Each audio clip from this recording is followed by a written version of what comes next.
Hello and welcome to We, Me and Us. We are delighted to have you here as we dive into the exciting journey of leading, coaching and transforming organizations in our rapidly changing world. I'm Pierre Nice, your host and agile coach. I'm truly passionate about sharing real-world insights with those eager to create meaningful change. At We, Me and Us, we're all about exploring new tools and perspectives that inspire impactful transformation. Let's embark on this journey together.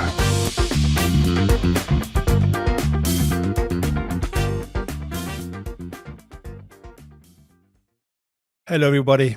Welcome to the We, Me and Us podcast. Today, another challenge. On passe en français. Et je suis vraiment ravi d'accueillir un de mes bons amis. Un bon ami, ça ne veut pas forcément dire qu'on est toujours d'accord sur tout. Mais on va bien être challengé. J'ai un grand bonjour à Alexandre Cuva. Salut Alexandre. Salut Pierre. Qui es-tu? Dis-moi qui es-tu, qu'est-ce que tu fais? C'est compliqué. C'est compliqué. Je suis un magicien, je suis un emmerdeur, je suis beaucoup de choses. Je sens que ça va être chiant. Qui es-tu? Fais simple. On est simple. Fais simple. Alors, pendant très longtemps, j'étais coach agile. C'est comme ça qu'on s'est connus, Pierre et moi. Ouais. Et puis aujourd'hui, je suis plus un développeur, un Scrum Master, voilà, des choses comme ça. Mais je m'éclate toujours à faire du coaching agile, plutôt du coaching agile technique. La partie technique me plaît plus. Ouais, un peu ras-le-bol, je me suis fait user par le coaching de management. Ouais, mais c'est surtout ton point fort. Et c'est pour ça qu'on travaille encore un petit peu ensemble. Mais tu es passé du côté obscur de la force maintenant. Ouais. Moi, je l'ai quitté. Je suis plus employé. Toi, tu es nouveau employé. Et tu fais quoi? Ouais, après 10 ans de freelance, je me suis mis dans le droit chemin, qui est le côté obscur de la force. Ouais, mais c'est ça quand on est marié, quand on a des enfants. Je me souviens de ma femme qui me disait, Pierre, c'est très bien Scrum, qu'est-ce qu'on mange lundi? Voilà. Ouais. Donc à un moment donné, l'aventure, elle arrive à ses limites. C'est parfait. Bon, c'est quoi? Qu'est-ce que tu fais vraiment? Qu'est-ce que je fais vraiment? Alors, ce que je fais vraiment, donc d'origine, moi, je suis un coach d'entreprise. J'aide les entreprises à adopter les pratiques modernes de management, des pratiques modernes techniques, de développement technique. Par exemple, mettre en place du DevOps, pour moi, c'est plus mettre en place la culture du DevOps, l'organisation DevOps autour, et pas des services ou des machines ou des trucs comme ça. Ça c'est pas attention, mais DevOps, c'est pas l'outil? Non. C'est pas Azure DevOps ou Agile DevOps? Non, c'est pas ça? Ça me rappelle un truc. J'étais chez un client, je t'avais donné une formation d'agilité, puis à un moment donné, je pose la question mortelle, que je pose la question à chaque fois dans les boîtes, et puis je leur dis, qu'est-ce que c'est DevOps? Et puis il y a une petite main qui se lève, puis il fait, ouais, non, on fait du DevOps. Je fais, ah ouais, c'est quoi pour toi DevOps? Azure DevOps. Grand moment de solitude, je me suis dit, waouh, Microsoft est arrivé à foutre DevOps pour un nom de produit. Bon, avant eux, il y avait déjà eu Oracle. Oracle avait sorti un produit qui s'appelle Agile. On m'avait contacté pour me dire, ouais, il paraît que tu es un expert de l'agilité, etc. Est-ce que tu peux aider un client à mettre en place Agile? Je fais, donne-moi un peu plus de détails. Puis ouais, Oracle a un produit qui s'appelle Agile et on ne sait pas du tout comment l'utiliser. Ouais. Donc, ça pique. Ouais, il y a des trucs comme ça. Bon, après, c'est comme Jira et toutes ces autres choses. Donc, c'est toujours le même combat. Un outil, ça reste un outil. Voilà. Alors, Alexandre est également en Suisse. Ouais, je suis en voir. Mais il est de l'autre côté du Röstigraben. Voilà, il est en Romandie. Je suis en Romandie. Je suis pas encore en France. Je suis à côté de la France, en Romandie, dans le canton de Vaud. Accessoirement, j'ai bourlingué, j'ai pas seulement vécu en Suisse, j'ai vécu aussi en Asie. Donc Pierre est venu faire un petit tour là-bas une fois. Vietnam, j'étais impressionné. On était impressionné, voilà. J'avais créé une entreprise agile avec des employés et tout ça. On s'éclatait bien là-bas. Accessoirement, je faisais des conférences, j'organisais des conférences en Asie. Et puis en Suisse, aujourd'hui, je suis cofondateur de la communauté Softwarecraft. Donc Software Craftsmanship, c'est une communauté qui est partie par un certain nombre de têtes du manifeste agile. Oncle Bob, Ron Jeffrey, Beck et autres qui se sont mis ensemble et qui ont dit, même après le manifeste agile, 8 ans après le manifeste agile, on continue à développer avec des Gunbox. On n'a pas adressé le problème qui était le problème du développement d'un produit, mais on a seulement adressé une partie management de l'agilité. Tout à fait. Du coup, ils ont créé cette communauté. Et je suis cofondateur de la Suisse romande. En Suisse, on est 3 pôles. Il y a la Suisse romande, il y a l'autre côté du Coachenbag, du machin là. Toi, tu le dis assez mieux, toi. Chez les Bourbilles. Chez les Bourbilles, voilà, à Zurich. Zurich, Baden et Lucerne. Et puis après, il y en a un autre à Cassel. Voilà, on a les 3, puis on se retrouve annuellement sur le Socrates suisse, qui se fait au début février, normalement. Voilà. Ouais, personnellement, je trouve que c'est pas assez, parce que comme moi, je suis pas du tout ingénieur, mais je comprends, je parle l'ingénieur. Et le niveau de manière générale est vachement faible. Il y a plein d'entreprises, même quand j'étais chez SCP, je cherchais le moment où je pouvais te faire venir d'autres potes avec des gens qui sont vraiment des fous furieux du test-driven development. Je dis, leur niveau est trop faible. Si je les fais venir, je vais me faire blâmer, quoi. C'est pas possible. Donc, tu te rends compte que, mais ça, c'est partout. Donc, question emmerdante. Une de mes préférées. Est-ce qu'on fait encore du développement logiciel propre en Europe ou est-ce qu'on fait tout en offshore? Est-ce que, deuxième question, et tu pourras tout répondre dans un bundle, est-ce qu'en Europe, on fait plus que de la configuration et de l'intégration? Non, pas du tout. Par exemple, là, je bosse dans une société du côté de la Suisse romande. Tous les développements se font en interne. En fait, le centre social de l'entreprise, elle est à Lausanne. Les développements, tous les développements en fait se font sur Lausanne. Il y a juste la partie automation et tout ça qui se fait dans les lignes de produits. Donc, on développe tout ici. Et les tests, ils sont faits dans quel pays? Et les tests, ils sont faits chez nous. Oh. Ils sont faits chez nous. Ah, vous êtes rare. Après, il y a les lignes de produits qui font leurs propres tests et tout ça. Mais c'est pas envoyer quelque part au bout du monde aller faire des tests. De toute façon, il faut leur expliquer comment ça fonctionne. Il faut leur livrer les machines. Puis les machines qu'on fabrique là-bas, c'est juste un tout petit peu gros. Ça peut mesurer quelques 50 mètres ou 100 mètres la machine. Donc, ça fait très cher de livrer ça chez un prestataire externe. Donc, non, ça c'est la preuve. Ça c'est la preuve qu'il y a. Alors oui, il y a plein de boîtes, même côté suisse-allemande, il y a énormément de boîtes qui développent en local, qui testent en local, qui font tout en local. Après, quand tu passes sur ces grosses sociétés, Genève ils sont assez champions pour faire ce genre de choses, par exemple. Mais bon, après sur Zurich aussi, il y a la même chose. Oh. Ces grosses sociétés qui font développer leur application par des développeurs en délégation. Après, pas tous sont mauvais, mais malheureusement, il y en a beaucoup. Je vais me faire tuer, mais en tout cas, du côté de la Suisse romande, la problématique, c'est qu'en fait, ils font venir des développeurs qui sont payés au lance-pierre.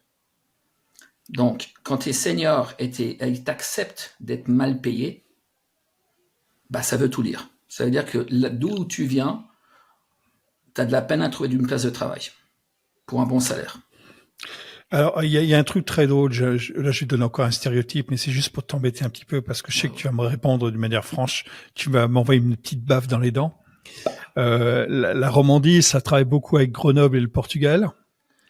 Et les Bourbilles, chez moi, de Zurich, on travaille beaucoup avec le Vietnam et les Balkans. Ouais, moi j'ai bossé avec le Vietnam. Donc. Par exemple, Proton, qui font Proton Mail, le développement est à Skopje. J'ai découvert ça, c'était très drôle. Ouais, bah après, il y a les développements, ils se font du côté de la Serbie, de l'Allemagne, d'un peu partout. Donc, ça s'éparpille, ça s'éparpille. C'est vrai que le côté suisse-allemand est plus dans la partie est, et puis le côté roman est plutôt dans la partie ouest. C'est vrai qu'aujourd'hui, il y a beaucoup de développement. Alors, pas seulement, c'est plutôt, comment ça s'appelle? C'est le Portugal, c'est Mhm. une partie en France, c'est aussi le Maroc. Le Maroc, il y a aussi Ah pas ouais? mal de développement. Il y a des grosses boîtes de délégation qui ont leur centre de nearshore ou d'outsourcing. Ça dépend de ce qu'on en parle, qui sont dans ces pays-là. Le Portugal, les développeurs au Portugal, la plupart des développeurs que j'ai rencontrés au Portugal, ils ont envie de faire les choses bien. Ah oui, ils sont bien, Ça, hein. Ils c'est, sont ça, bons. c'est ça, c'est l'énorme différence. Après, souvent, en fait, ce qu'on découvre, ça dépend pour qui ils bossent. S'ils bossent pour une de ces grosses boîtes d'outsourcing, bah, de toute façon, c'est très simple, ces grosses boîtes d'outsourcing, ils mettent les prix vers le bas, donc ils engagent essentiellement des juniors. Malheureusement pour ces juniors, ils sont pas accompagnés par des gens qui sont compétents, donc ils brodent. Bon, Ils ben, brodent et puis après la qualité est là. Et aujourd'hui, en plus avec l'intelligence artificielle, ils nous font des trucs, c'est moche. j'ai bossé pendant 3 ans et demi pour ces sociétés-là. Ouais. Et ce qui se passe, c'est que, grosso modo, personne ne les connaît, mais ils proposent des profils à bas prix. Mais ils récupèrent que les projets qui sont dirigés par les coûts. Donc, on va Mhm. récupérer tous les projets que personne ne veut. Et on veut juste réduire les coûts. Donc, on va proposer des gens à $100 la journée. Donc, après, Et c'est aussi la faute du client. C'est aussi la faute du client. C'est la boîte client. Alors, c'est pas exactement la faute du client directement. Le problème, c'est que dans ces grosses structures, ils ont un problème, ça s'appelle la centrale d'achat. Et la ouais. centrale d'achat, c'est un service de vendeurs. Et leur boulot, c'est d'avoir le meilleur au moins prix. Le problème, c'est que le meilleur, ils ne comprennent pas ce que ça veut dire le meilleur. Donc, Ouais. ils prennent un senior, on leur demande, voilà, il y a un senior à $100, il y en a un senior à $1000, bah, je prends le senior à $100. Mhm. Ouais, le projet va durer juste le triple ou le quadruple de temps mais c'est $100. Et puis celui qui aura payé 1000 balles, le projet, il a peut-être duré beaucoup moins de temps. Ouais, mais ça a l'air Mais encore non. dramatique, mais c'est encore plus dramatique que ça. Oui, c'est En plus fin de, dramatique que en fin ça. de compte, l'histoire, et ça se retrouve beaucoup en Europe. Bah, de notre côté de la Suisse, c'est pareil, hein. Tu vas avoir un manager qui sait très bien ce qu'il veut. Il va dire, voilà, moi j'ai un profil qui est promis d'interview, moi j'ai travaillé avec toi, moi j'ai le cas pour moi, je vais travailler avec toi. Ça a duré 1 an, on a discuté, on est tombé d'accord, le truc. Il y a juste la validation. Il a passé au procurement, donc à la centrale d'achat, et il dit, pas enregistré chez nous. Le manager, il dit, bah, je pense qu'il me vient, donc je ferai pas. Donc en fin de compte, c'est pas forcément que pour moi, mais c'est pour plein d'autres gens. Oui, oui, Et c'est pour plein d'autres des, gens. C'est pour plein d'autres gens. et, il y a aussi des calculs qui sont un peu mal faits. C'est qu'à un moment donné, tu peux prendre un senior qui va te faire le travail en 3, 4 mois, alors qu'une équipe te le fera en 1 an. Voilà. Ça coûte Et, juste 6 fois plus. et par exemple, en coaching, c'est toujours faux. Je dis, ouais, mais c'est quoi la valeur que vous apportez? Et c'est quoi ceci? Mais vous avez coûté cher. Je dis, ouais, mais moi, autant passer. Pour le même budget qu'un coach de base, moi, je viens travailler juste la moitié moins de temps. Parce que j'ai pas besoin d'être à 100%. Ah, Voilà, voilà. tu vois, ça n'imprime pas. Mais bon, il y a des habitudes qui sont comme ça, c'est pas grave. Bon, après, le coaching, c'est une chose. Après, le développement, c'est là où c'est la vraie Oui. catastrophe. Et moi, j'ai discuté avec des CTO à travers le monde, même des CEO à travers le monde.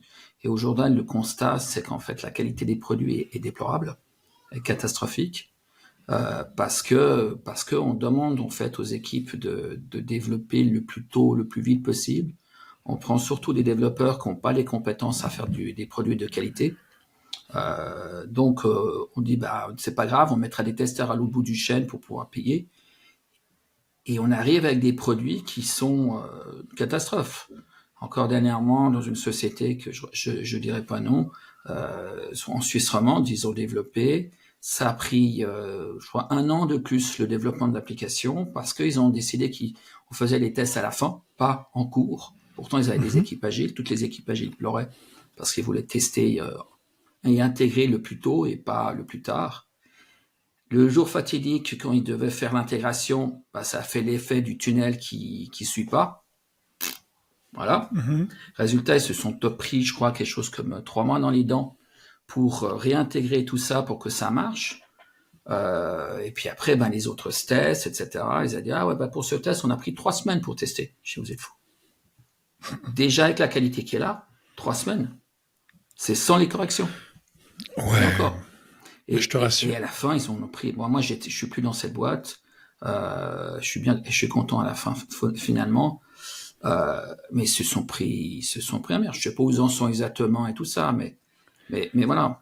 Mais ça a Je- démotivé des gens. Il y a eu beaucoup de monde qui est parti.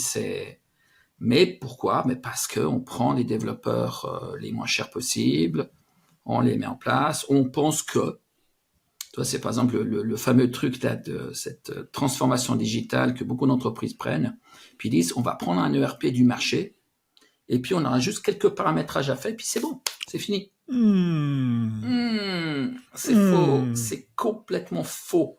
On part de ce principe, ça veut dire que ma société est la même que la société à l'autre côté de la rue, que celle de l'autre côté et de celle de l'autre côté. Qu'on est tous la même chose. Oui, mais alors à ce moment, si vous êtes tous la même chose, c'est quoi qui vous différencie? Voilà. Oh, mais je peux donner les adresses de clients, hein, comme j'étais un ancien de chez SAP, comme tu le sais. Euh, il y a chaque client est complètement différent. Et c'est aussi le risque. C'est aussi un risque. Et quand tu disais sur les problématiques, SAP, c'était fantastique. Moi, j'avais des prises de pas des prises de bec, parce que ça peut ressembler à une prise de bec, mais c'est allemand contre allemand, donc on y va avec énergie, hein, et on négocie avec énergie, donc des gros nine, tu vois. Et on partait où j'ai un chef de projet, enfin plutôt directeur de programme, c'était quand même gros, c'était pour Hybris Billing. Il dit ouais, mais on a fini la phase de développement, maintenant on passe en phase de test, on peut arrêter l'agile. Je dis non, c'est maintenant que ça commence. C'est maintenant qu'il y aura l'explosion nucléaire. On a voulu shifter phase, c'est très bien. L'explosion nucléaire, il m'a dit ouais, écoute, on fait un pari. Si ça n'explose pas la semaine prochaine, le début de la phase, on se quitte bons amis. Bah, je suis encore resté 6 mois. C'était, mais là, du coup, les gens ont compris. Ils ont compris l'intérêt. Avant, c'était trop théorique. Là, c'est devenu vraiment pratique. Puis je vais t'embêter avec un autre truc, Alex. Ouais. Parce que mais je t'avais annoncé que je vais t'embêter. Ouais, bah, j'ai l'habitude de toi.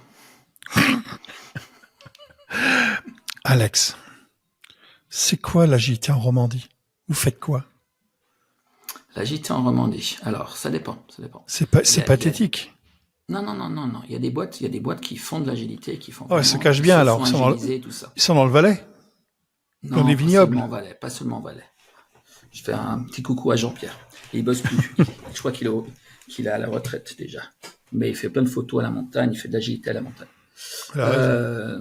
Non, non, non, non. Mais il n'y a pas que en Valais, mais il y a plein de boîtes. Il y a plein de boîtes qui ont décidé de faire de l'agilité, puis qui ont fait bien les choses, et puis que voilà, c'est bien reçu. Pour moi, par exemple, un des jolis succès de l'agilité, c'est la mobilière. Ah ouais? Mobilière, ouais. En tout cas, en Romandie, ça c'est bien aussi. Et maintenant, en fait, c'est même que ça soit Romandie ou Berne, ensemble, là ils sont. Alors c'est vrai qu'ils font du safe, voilà, mais ils font pas du safe by the book, ce qui est nettement mieux, ce qui est nettement mieux. J'étais sur un appel d'offres de la mobilière. On a expliqué qu'il fallait faire une phase en DevOps. Pendant l'offre, ils ont dit, vous pouvez nous expliquer ce que c'est? Bah ouais. C'était Bon pas le après début de c'est, DevOps, hein, c'était pas il y a 15 ans, hein, c'était ouais, un an et je demi. sais, Hein. mais après, non, mais en tout cas sur Nyon, l'équipe était très bien. Moi, j'étais Ouais. content et puis c'était un bon succès. Et puis c'est pas seulement de l'agilité au côté IT, mais c'est au côté business. Là, j'ai eu mes premières expériences d'agilité business et moi, ça m'a beaucoup plu, par exemple, côté métier. Après, t'as toutes ces boîtes qui font de l'agilité parce que c'est trend et parce que comme ça permet d'engager du monde, parce que les gens, si je dois choisir entre l'associé N qui fait de l'agilité et l'associé F qui fait pas de l'agilité, ben je prends N. Et puis quand tu es dans une période où en fait tu as de la peine à trouver des ressources, eh ben tu dis bon bah je vais faire de l'agilité puis comme ça j'ai plein de gens. Mais en fait sans comprendre l'agilité, Donc, tu as des équipes, toi, dans les entreprises, tu as des équipes qui font de l'agilité, ils font du Scrum, soi-disant du Scrum. Tu regardes les product owners, certains product owners sont des vrais product owners, et puis d'autres product owners, c'est des coordinateurs de projet. On t'a mis le nom product owner, mais en réalité, tu es un coordinateur de projet ou un coordinateur de tâches. C'est pas du. Et puis autour de toi, tu as des chefs de projet qui te disent qu'il faut aller à droite ou à gauche et tout ça. C'est pas de l'agilité, ça. Après, tu as encore des delivery managers, et après, tu as des agile release train engineers, où ils vont être à 5 à faire le même rapport. Il faut que tu le fasses parce que tu suis une méthode. C'est pathétique. Mais même sans suivre des méthodes, ils arrivent à mettre plein de casquettes et tout ça pour faire apparaître de l'agilité. Mais en réalité, c'est pas du tout agile. De toute façon, tu regardes et puis à la fin, tu vois qu'en fait, en réalité, ce qu'ils font, même s'ils font des itérations, ils font quand même du waterfall. Parce que tout le projet, tout le programme est en waterfall. Après, oui, alors il y a une pratique qui s'appelle Unified Process qui rappelle un peu le waterfall. Mais ce qu'on oublie souvent, en fait, en faisant l'Unified Process, c'est que c'est des lots, donc c'est plusieurs releases. Par exemple, tous les 3 mois, on fait une release. Et puis à l'intérieur, dans les différentes phases, on itère, tac, tac, tac, et on passe les étapes, et on itère, mais c'est tous les 3 mois, on fait. Et si on, à la limite, on regarde Safe, on regarde l'extreme programming, c'est même l'extreme programming qui avait, il y a le release planning, qui est un planning pour 3 mois. Dans l'extreme programming, c'est le truc, accessoirement, Safe avait piqué à l'extreme programming, ou à copier de l'extreme programming, en venant avec leur pied à planning un petit peu. Mais c'est pas le seul problème. Si tu fais ça, si tu itères, etc., ça va. Mais si tu fais du propre waterfall et que tu mets des équipes Scrum, il faut arrêter. Non, mais c'est des équipes et puis il faut arrêter de parler d'agilité. Safe à la base, c'est du RUP. Ouais. Qui l'UP, l'Unified Process. Ouais. Donc c'est pour ça que c'était. Mais il y a un truc. Mais là, j'ai ça pour la Suisse parce là, je parle surtout. Je suis toujours un peu agacé que les germanophones ne parlent pas suffisamment avec les romans et les romans ne parlent pas suffisamment avec les germanophones. Pourtant, ils sont charmants. Hein. Ils se bâchent, mais vraiment gentiment. C'est pas comme la Belgique où il y a vraiment une ségrégation. Là, il n'y a pas.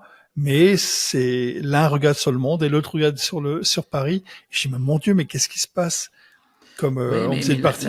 Si tu vois alors la Romandie, c'est pas toute la Romandie qui est comme ça. Oui. En fait, la Romandie qui regarde sur Paris, c'est Genève. Proprement dit, c'est Genève. Genève regarde sur Paris. Tout le management regarde sur Paris. Ils sont vraiment ancrés sur la France.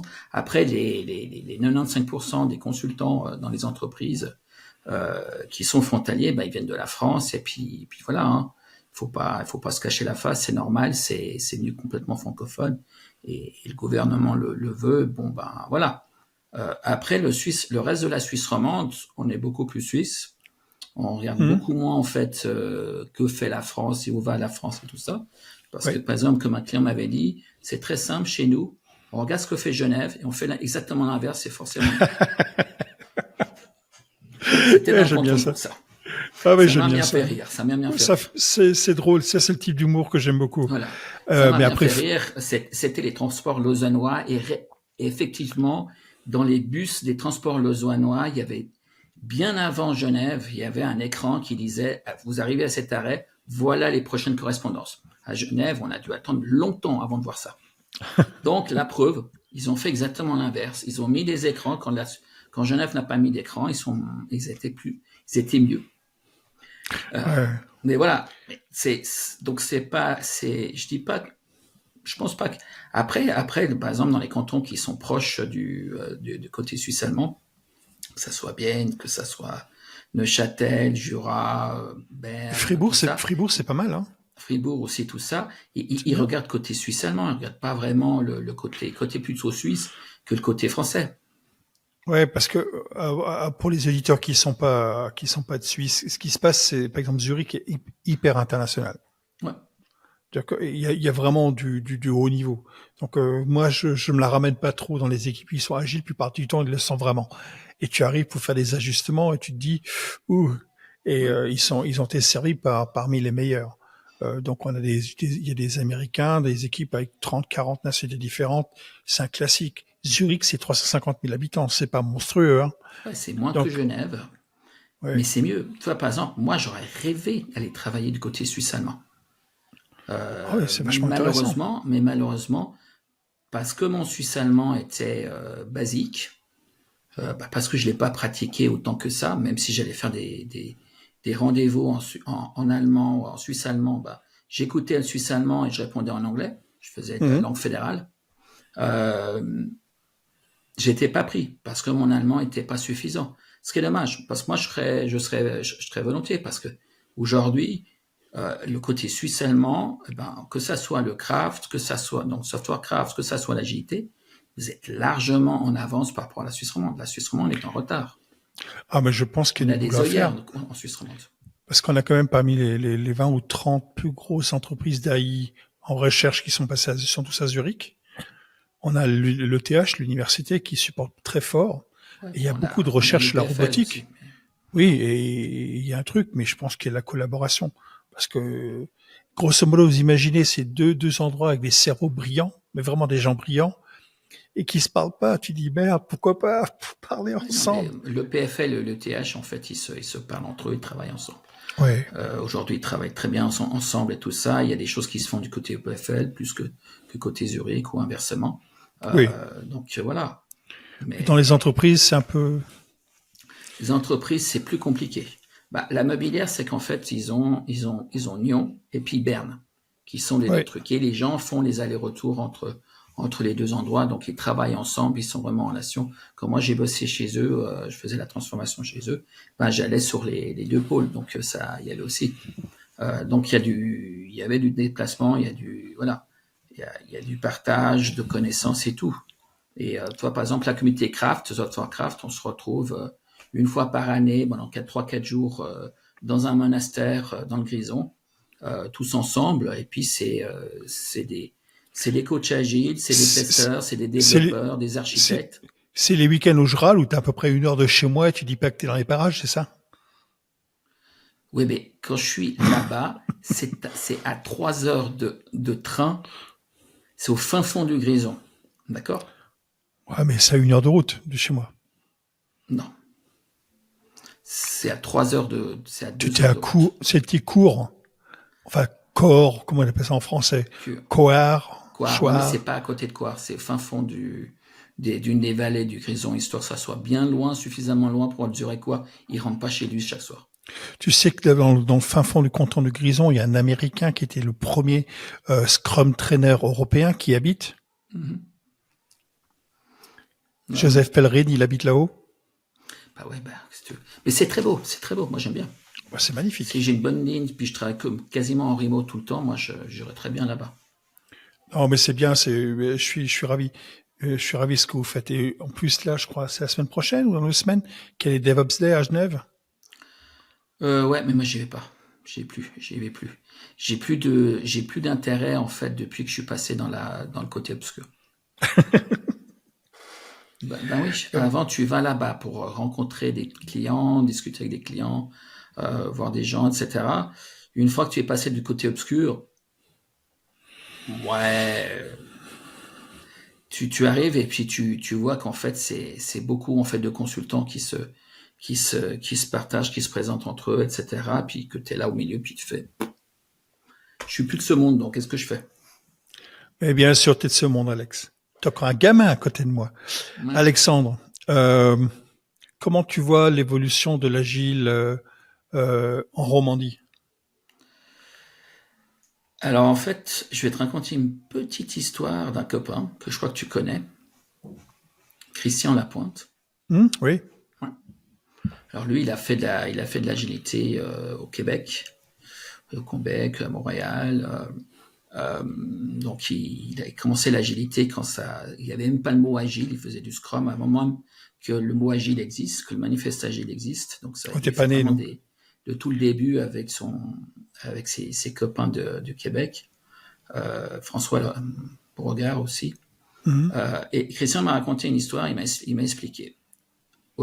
Dès que l'agilité est arrivée, tout ça, ça a été le grand boom aux États-Unis, au Canada, c'était le boom, tout le monde voulait faire, etc. Après, il y a eu les grosses boîtes qui sont arrivées. Ils ont dit, nous, on fait aussi de l'agilité. Et puis les grosses boîtes, ils ont dit, on va prendre des grosses boîtes, on va pas prendre des petites agences. oui. Donc ils sont allés dessus, blablabla, ils se sont pris des baffes et tout ça, et puis finalement ils se sont dit, ouais, peut-être qu'on va quand même aller dans les agences parce que là c'est des vrais coachs. C'est pas la grosse société qui dit qu'ils font de l'agilité, mais qu'en fait le coach il bosse déjà plus chez eux, il est déjà en train de bosser ailleurs. Et du coup il y a eu ce switch qui s'est fait et qui a fait que on a commencé à faire de l'agilité là-bas, de la vraie agilité et de la bonne agilité. Parce qu'il y a des gens experts et des vrais coachs qui sont venus amener pour les transformations agiles.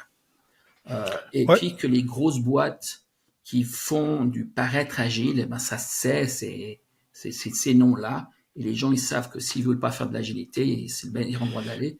S'ils veulent faire de l'agilité, ils vont pas.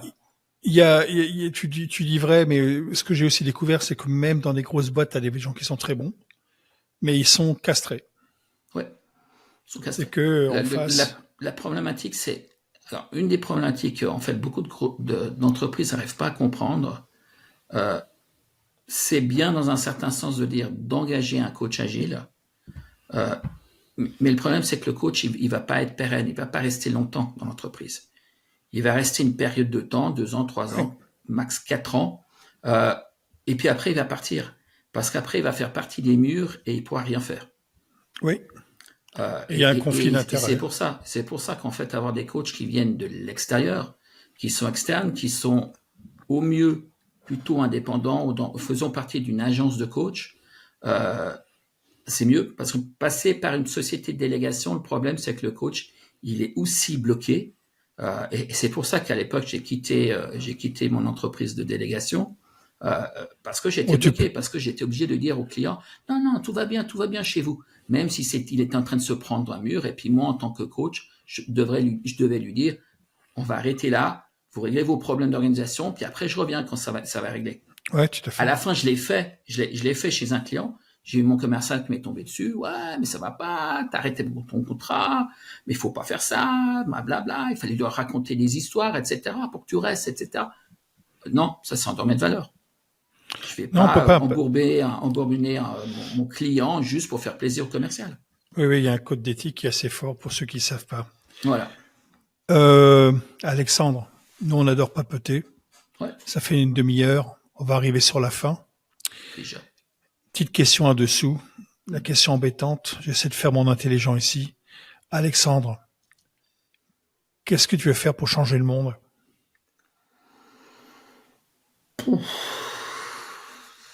Est-ce qu'on peut encore changer le monde?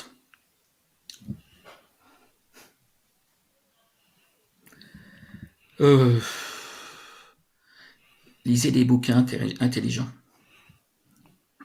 Ah bah. Un ami me disait, quand tu vas dans un bus, tu regardes dans le bus. Aujourd'hui, tu regardes dans le bus, les 90% des personnes sont rivées sur leur téléphone à faire des jeux débiles. Moi y compris des fois. Bah, moi y compris souvent. Voilà. Ils vont rien apprendre, ils vont rester droit dans le chemin. Ceux qui lisent, c'est les riches. C'est ceux-là qui vont progresser, qui vont changer, qui vont pouvoir changer leur vie et tout ça, parce qu'ils vont progresser. Le savoir, c'est la liberté. Voilà, tout à fait. Mais aussi un truc que j'aime bien utiliser. L'un, j'ai fait la traduction pourrie de l'anglais en français, et l'autre une traduction pourrie de l'allemand en français. C'est, si tu veux savoir si l'eau mouille, faut te jeter à l'eau. Et l'allemand, il te dirait, une fois que tu es dans l'eau, tu la chauffes bien et tu crées de la vapeur. Qui avait de la vapeur, c'est-à-dire que tu mets en pression. Bon, bref, c'était les remarques intelligentes. Alexandre, c'était un vrai plaisir de t'avoir. Ouais. Un grand merci. Et merci aux auditeurs, aux ceux qui nous regardent sur YouTube. Un grand merci. Thank you so much. And see you next at We, Me and Us podcast. Thank you so much. Bye-bye. Bye-bye.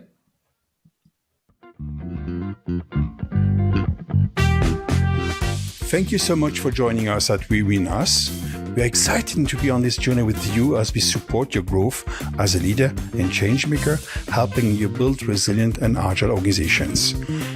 If you enjoyed this episode, We'd be grateful if you could share it or connect with us on social media. And if you or someone you know has valuable insights to share, please reach out. I'd be thrilled to feature them. Until next time, keep evolving and stay inspired.